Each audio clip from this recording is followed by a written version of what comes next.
जो तुम्हारे साथ बुरा करे, यदि उसके साथ परोपकार करो, भलाई करो, तो और डबल लाभ मिलता है।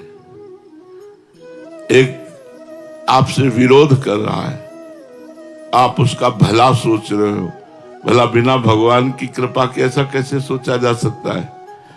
लेकिन जो हमारा बुरा करे उसका हम भला करें, ये और बढ़ करके परहित है और श्रेष्ठ परोपकार है।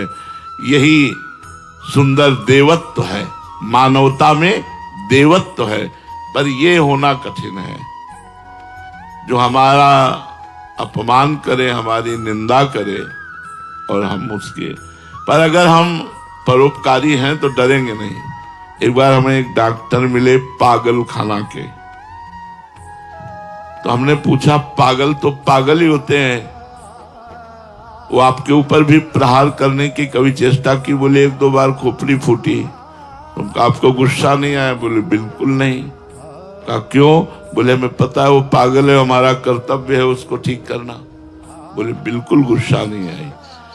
एक अपना कर्तव्य समझने वाला डॉक्टर अपने ऊपर प्रहार करने वाले पर गुस्सा नहीं करता, तो हम अपना परमार्थ का कर्तव्य समझने वाले साधक होकर हमको गुस्सा नहीं करनी चाहिए। दान परोपकार के अंतर्गत ही आता है। दान दो प्रकार का होता है। अपना पैसा समझ करके दान करने से आपको हजारों गुना बढ़कर मिलेगा, लेकिन त्वदीयम वस्तु गोविंदम तुभ्यमेव समर्पये, भगवान का दिया हुआ धन ये मैं भगवान को ही दे रहा हूं, ऐसा करने से आपको भगवत प्राप्ति का योग होगा। भगवान का दिया हुआ भोजन ये सामने भूखे के रूप में भगवान ही है, ऐसा भोजन पवाना आपकी भक्ति बन जाएगी। बीमार रूप से भगवान ही है, धन मुझे भगवान ने दिया, ये भगवान का दिया हुआ धन है, मैं लगा रहा हूं।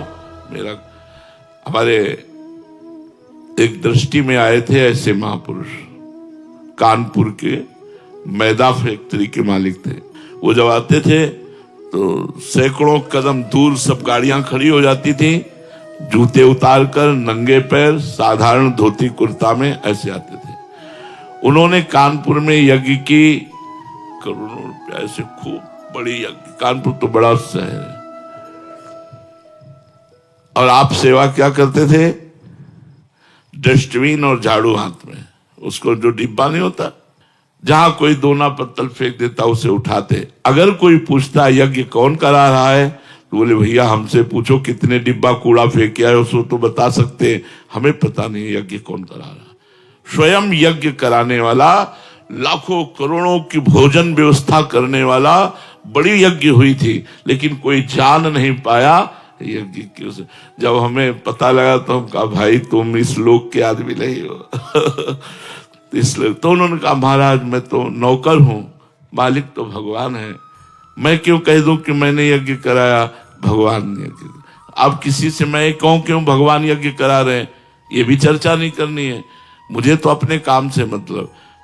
देखो स्वयं द्वारिकाधीश भगवान जब राजसूय यज्ञ हुई युधिष्ठिर की, तो सबके चरण धोने की सेवा ली। आप सुन, जिनकी अग्र पूजा हुई, जो 14 भुवनों के अनंत ब्रह्मांडों के मालिक हैं, सबके चरण धोने की सेवा ली। हमें कोई नमस्कार करे, प्रणाम करे, यश कीर्ति ये चाह, लेकिन हम किसी को यश दें, सम्मान दें, किसी को ये दान वही सफल है जो भगवान की वस्तु मान करके भगवान को दी जाए। तो दियम वस्तु गोविंदम तुभ्यमेव समर्पये, अपनी वस्तु मान करके यदि आप दोगे तो वो कई गुना बढ़कर मिलेगी, पर उस भक्ति नहीं मानी जाएगी। और बहुत बड़ा दान करोगे तो स्वर्ग मिल सकता है, लेकिन भगवान की भक्ति नहीं, दुर्लभ है भक्ति।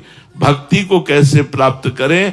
अगर हम किसी को पानी भी पिलाएं तो पानी भगवान का और पीने वाला भगवान, ऐसे भाव से ऐसे करोगे